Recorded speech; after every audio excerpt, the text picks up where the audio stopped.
Well, Cirilla didn't show up again.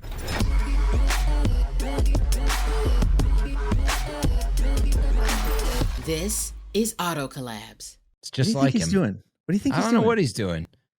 He like shows up for the conversation, but doesn't show up for the hangout with you and me. What is Dude, that? I have friends like that. They show up for the food, and then when it's time to clean up, they just disappear. Speaking of food, we've got Dave Thomas on today. Founder of Wendy's, right? Yeah. No, Dave is awesome.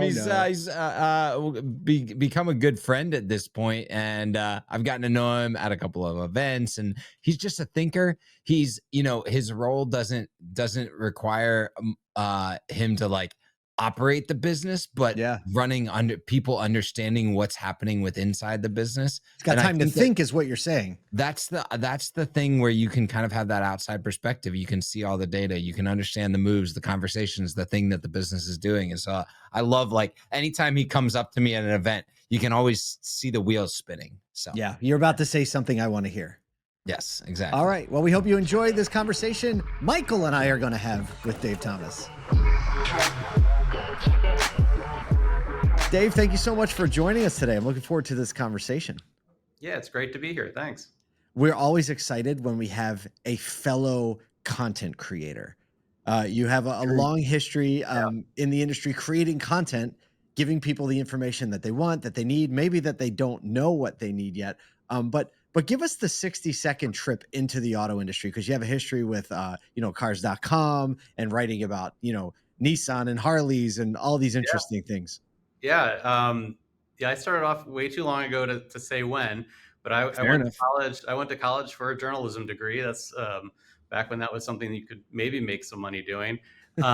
And I covered entertainment and music early on, and then it didn't pan out very well. So I was like, what else can I write about that I like and enjoy? And cars kind of fell in my lap. And I answered a Craigslist ad, and that became me launching Autoblog over 20 years ago. And that's kind of where I got my feet wet and just talking about product and the industry, and blogging was new at the time.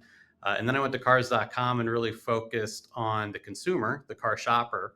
And our whole job there was to arm shoppers with the best information they could to make that decision that's so important, right? One of the largest purchases they'll ever make. So I spent a good 10 years there, and then went on the agency side and worked for OEM. So I actually worked for a number of different companies, but in our world, it was primarily Nissan, and some work with Harley Davidson and some tier 1 suppliers as well. And a lot of that work was focused on EVs. I worked on the Nissan Aria well before it came out, which was, working on that OEM side. I think that is the coolest part about working on the OEM side, is seeing those cars before anyone else has ever seen them, all the work that goes into them. For sure. Yeah, it is really neat. As a journalist, it was very hard because you have to keep your mouth shut. So it was very neat. And then some of my work I did for Harley Davidson was on their Live Wire, their EV motorcycle brand. And then did you get to ride one? Do you ride? I don't ride, no. I'll tell you what, I ride a little bit. Michael rides, and I'm dying to ride an EV motorcycle, because I have an EV. I drive an F-150 Lightning, right. So the EV experience is so. I'm like translating that to a motorcycle sounds like you're in the movie Tron to me. Yes. Yeah. Yeah. And maybe as close to death as if you're in the movie Tron too. It is one of those things like EV cars that once the riders get on them, they love it. Yeah, they love the experience. So, but yeah, so that was a good ride. And then I wound up at CDK, where, it's a great company, a terrific research team already in place, putting out some really good work. And they brought me in to kind of tell the story that all that research really kind of would showcase for dealers. And we've grown a lot in the almost 4 years I've been here. And we put out almost a white paper a month where, really large focused research. And then we do blogs, every week we're doing blogs. We have our ease of purchase scorecard we put out every month that shows how shoppers are finding the car buying experience. So there's a lot going on here. Okay, I'm curious. At CDK, you're taking a dense amount of data and research, and you're turning it into kind of these human digestible stories. So how do you decide how do you decide which data points will resonate with dealers and which ones are better left in the spreadsheets? That's a terrific question.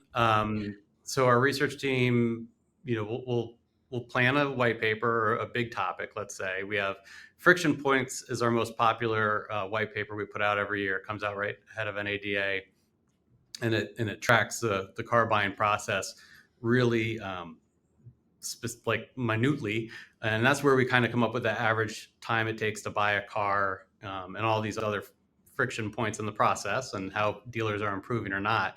So when the research team does all this wonderful research and they come back with their findings, yeah, you're going through like 30 or 40 really interesting things, and you can't put 30 or 40 interesting things into even a nice sized white paper. So you do have to kind of select and narrow it down.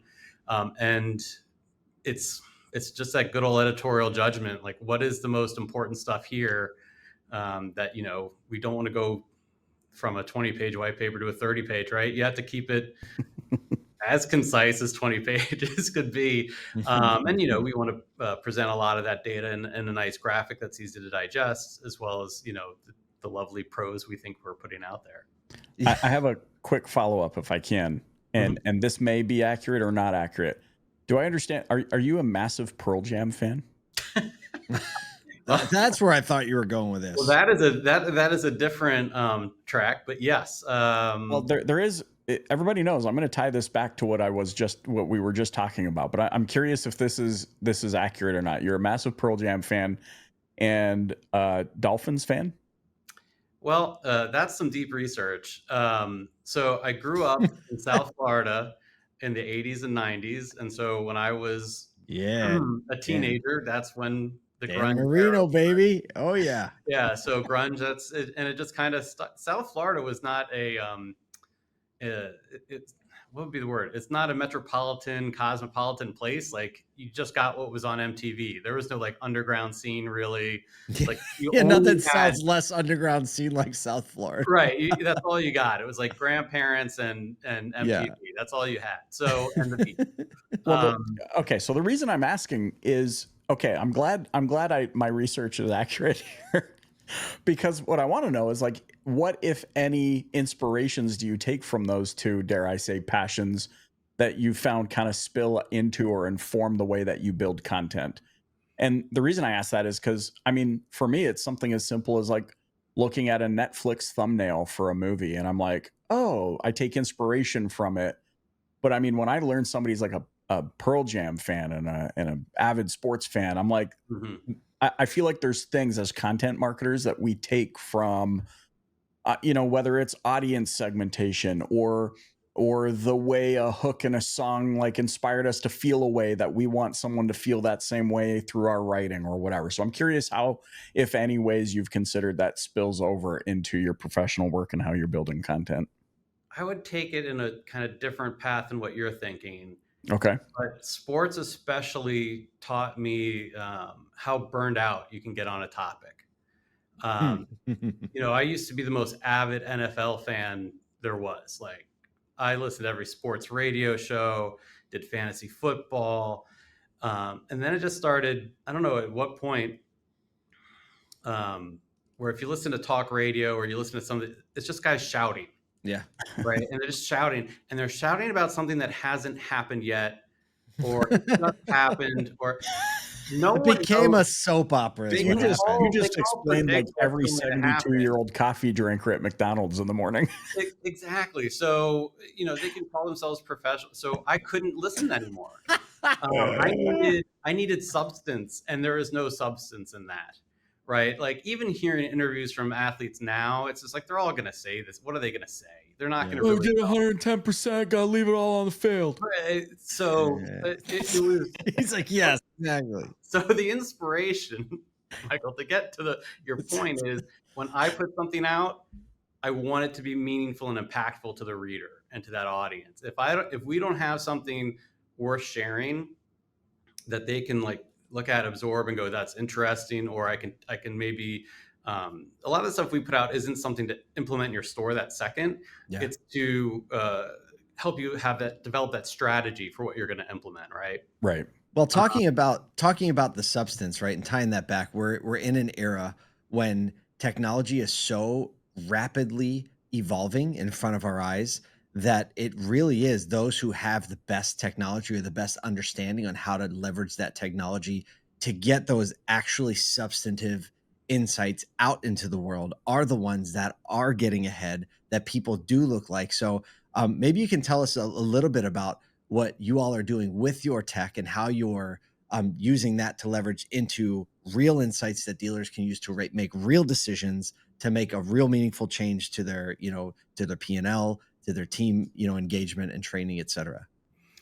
Yeah, I don't like to, and this is where I kind of draw a little bit of a line, because my job is mostly research and insights. Mm-hmm. And our product and our product specialists, they will inform the dealers on how best to use our tools. I usually don't want to play in that field too much. That's fine. That's fine. But from But your on the, lane, right? Like but you're on the still drawing insights, on yeah, the on the insights. insight side, what we're trying to do is really connect consumer trends with dealer operations. So if we're telling and a little, we're expanding into, we just started last year doing a workforce study to connect dealers to their workforce, and our new one's coming out soon. And so something like that, it's probably the best illustration. It'll be a sneak peek for you because it's not out yet. I hear a lot listening to shows like yours, being at ASOTU, listening to other dealers talk. They often say the same thing, that they don't focus on things they can't control. Meaning, mainly they're talking about the economy at large, tariffs, things like that. They don't like to focus on it, impending recession. They focus on the controllables, and that's great. The number one thing employees in this new study that's coming out say is that they're worried about, that stresses them, is the economy. So if you have the dealer principal and the GM saying, I can't worry about that, I've got to worry about, my operation, but their team, that's what is stressing them out the most. The number two thing was customers. Whoa. I mean, number one is supposed to be customers stressing you out. Right. As an employee. Right. So now it is the economy, and that was a change this year. So that's kind of the stuff I'm talking about, where we're trying to connect to bridge the disconnect, whether it's with the employees, whether it's with the consumer, because dealers, whether they're getting the most out of their software, or they use our solution consultants to get the most out of their software, or however you want to put it, it's there's other things that are going on that can impact the business as well. So that's really what we're trying to do in my team, in our group. Can we talk more about what you just said about, because that's, I think, a very valuable even insight that people can just take away from this, right? You published this report. Or is this a sneak peek? Did you say you put it out already? Yeah, Sneak peek. Okay, well, let's talk about it still. Yeah. So the people and the teams, the number one concern is the economy. Now, are they worried? Do you know if they're worried about that because they're afraid business is going to dry up, or they're having personal concerns about being able to buy a house or a car, or dive into that a little bit. It's tied into, and we can talk about other stuff like another disconnect is on the EV side, but in this case, they're worried about like this just general economic possible recession. And we also saw that their job satisfaction is high. Okay. But the number that want to stay where they are in their job that there are increased. And we also think that's because they're concerned, that they're not looking around as much because they're in a place that's stable, they're going to stay. Mm-hmm. So yeah, it's and the job market is another issue that gets talked about quite a bit, no matter what the job numbers are. Mm-hmm. I have kids going into college and figuring out a major, and you'll see lots of headlines about kids coming out of college without jobs. That's for sure. And so a lot of the people we survey for this workforce study are younger. That's the bulk of the employees, it's the bulk of the sales staff are on the younger side. Mm-hmm. And so it's more prevalent in their generation that their friends are having trouble getting jobs, and that they're seeing the dealership world is a great place to have a job. And so they're saying this might be more stable than they were thinking a year ago, where they might try something different, that where they are might make more sense. For sure. Interesting. No, we talk okay, about so all the time. you brought up EVs because that's always something that it is now like an undertone to so many conversations. If we're going to get a reality check here, you've talked about how Tesla's polarizing buyers and the EV world or market and how they face the uncertainty due to tariffs and this tax credit stuff and the new bills and all those sorts of things. So in an ideal world, how would dealers balance stocking EVs with meeting current customer demands? Yeah, I think here is a really good. It's similar to the I can't control what I can't control thing, or I can control what I can control idea from dealers. The other broad way of thinking at the dealer level, and we did a study on dealer perception of EVs last year, is that EVs are, forced down the throats of buyers. And that is just, and that's anecdotal. But that is kind of the broad thing that, buyers don't want these things. Well, 9% of buyers do, nationally. That's kind of the number that's locked in. You said Last 9, month. right? 9. Yeah. Yeah. And I mean, minivans are 6%, so it's like, are you going to stop selling minivans because only 6% of people buy them? And there have been discussions, and some automakers have stopped selling them, right? So if EVs are 9%, and then we have this real rush right now, and last month it went up to its highest level ever, almost 11% of sales were EVs, because people are rushing to beat these incentives going away. That number is going to probably go under 9% next year after the incentives go away, because we have so much pull forward demand right now. But it's not going back down. It's we'll drop, and then it's going to be a steady climb back up. You just heard Ford, and I know this is going to be taped for a few days or whatnot, but Ford just announced a new factory, a new low-cost platform for EVs, and that'll come out in a few years. Now, automakers like to announce lots of things lots of times, and who knows how far they get or what they decide to change. And I think they even said in the announcement, it's a bet. They used the word bet, which I've never heard an automaker say. Well, that's exactly what shareholders want to hear. Right. It was a very odd way of putting it. But at the same time, as they've planned this for a long time. They've seen the last 7 months play out. They didn't change their mind. Yeah. And also, alongside of that, some people missed this in the meeting, is that they also announced that their loss per EV on Ford Blue, or not Ford Blue. Is it Ford Blue? Ford, you got me. It's the one that's electric. Yes. I think it's blue. Yeah. They said their loss per vehicle was cut in half last quarter, from $44,000 to $22,000, which also is an indicator that, okay, like what you're saying is making sense and tracking, and the bet, I guess it hedges the bet a little bit when they're saying, by the way, we're doing way better. I love your thinking face right now. You're like, right? Well, it's not great. It's still not great. You can still give the car away and probably save money. Some automakers are doing better than that, right? Yes. Of course. And some are doing worse. But the EV as a platform, it's not going to stop, and dealers can't dismiss it anymore. And I know they aren't, but it's not something that, now that the incentives are going away, I can stop considering EVs forever. That's not the track to take just because this change is coming.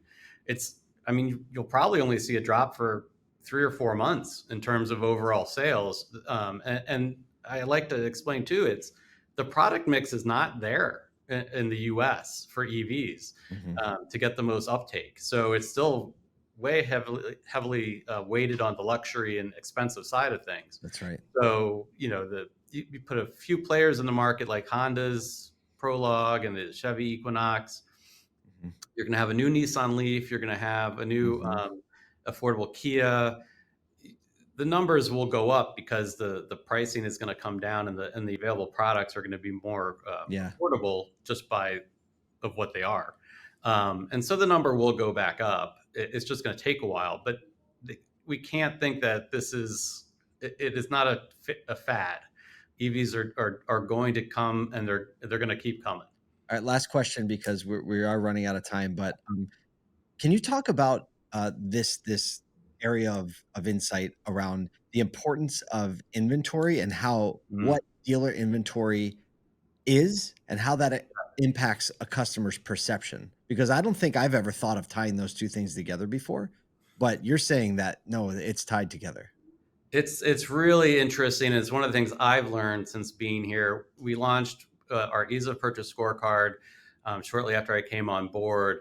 At the time, we did it to track how people were buying in an inventory strapped environment, right? Were they buying more from the factory, in transit? How are they buying? Because we were in this unique space. Well, we've kept it going. So what we've seen as inventory has been stable relatively is that the more inventory that is out on lots, the easier people said it was to buy a car. Finding the vehicle they wanted, we have a score there. It kept going up. You know, it was easy to find the vehicle I wanted. People still want to find the car on the lot. It has been clearly expressed across this study month after month that a strong inventory level means people say it's easier to shop. We track, was it easy to take a test drive? They are tied together. People that say it was easy to get that test drive, and that is the number one reason people go to a dealership for the test drive. The easier it was to get a test drive was because there was more inventory. So it is obviously every dealer knows inventory is important and they see it in the sales numbers, but it's part of the customer experience as well. And it's one of those things where we talk about direct consumer, an agency model in Europe and things like that. I do often say the American consumer is just different. They are used to what they're used to, and there's nothing wrong with that. And they're used to a lot of cars on a dealership lot. So, you know, there's certain automakers like Toyota that's keeping very lean inventory, and they're doing great, obviously. But I drive by giant Toyota dealerships in my area, and they are you just see how empty they are. And again, they're selling everything that comes off a truck. That's not their problem. But at the same time, the customer wants to see 5 or 6 of what they're looking at in different colors and trims and saying, oh, I actually do like it in red, or I really do want the bench and not the captain's chairs, and having the option right there. Right. So so we do track, like, did you pick an alternate one that you didn't want? Interesting. And yeah, if that number is high, they had to pick something else, then the ease of purchase score goes down. Very, very, very interesting. Wow. I never thought of it that way. I mean, we've just, I mean, you know, on the tail end of this, we just experienced it. I am such a laydown when it comes to buying cars. I don't want to test drive it. I feel like it's a waste of time for me. I'm like, I feel like watching a YouTube video, I have consumed every ounce of emotional faculties I have that I'm like satisfied. And I'm like, if it could just show up on my, but we just recently purchased a car for my wife, and she was like, I need to test drive it. I got to bring it on the freeway. I got to do a brake test. I was like, who did I marry? I'm like, what is happening right now? It's a car. But to your point, it's a proof point to this idea of like, hey, even our generation, I think millennial, you know, we're 5, 6, 7 car purchases into how many cars we buy. And the sentiment is still real. And we're only going to get older, and we're only going to want more of that experience as we get older. We're going to want that reassurance, that, you know, friendly touch, that person looking us in the eyes. We're going to be able to consume so much information about the vehicle online. But when push comes to shove, our innate human desire is going to be to look somebody in the eye and be like, but you think this is a good decision? You know, like, is this the right thing for us? And I noticed it this time buying a car with my wife. Well, the interesting thing to that point is that the younger people that we survey want that experience more. Gen Z wants that in person. They want that consultant. We're back. More. Yeah. We're back. Gen Z is probably going to solve everything the hippies ruined. I'm just saying. I mean, let's just say we couldn't do it. So I don't know. I mean, I don't know what generation you're is, but I will take credit. I will take credit for raising some of Gen Z, by the way. So no wonder we like them. We raised them. We like them. Man, David, this has been a pleasure. Thanks so much for joining us on Auto Collabs. Thanks for having me. It's been great. Okay, I spoke too soon. I shouldn't have said, you know, didn't come to the party. I couldn't show up for the conversation, but it's okay because I got to take a little bit of listen to it. We are talking all the time about how we want to see more and more younger generations see auto as a viable career option. Yes. And to his point, I think we're seeing that more and more often. I'm seeing anecdotes of it. We're seeing the culture respond because of automotive being in culture. There's more of an attenuation to, hey, there's got to be people that work in that industry. Can I find a path? You know? It really, I think this is a moment for the industry that couldn't be more of a like strike while the iron is hot moment, as these younger generations are seeing their friends get out of college with degrees, with 4-year degrees, 6-year degrees, doctorates, saying, I can't get a job. Yep. We talk about it with AI taking entry level jobs, which usually they would go into. The sentiment turning toward the auto industry, seeing it as like, actually, this is a pretty stable career option. I think we need to double down as an industry and keep pounding the pavement on talking about the opportunity that exists starting in high school, honestly. Yep. No matter where you are, even if you got out of college and you're not sure, what a great way to entry level people into the auto industry, whether you're in finance, whether you're in marketing, like there's a path Welcome to for the everybody. story of me, a music major. Yeah, a music Here I major. Fantastic. Of all things. That's a perfect way to end this episode. On behalf of the absent Michael Cirillo, the present Kyle Mountsier, and the present Paul J. Daly, we want to thank you for listening to Auto Collabs.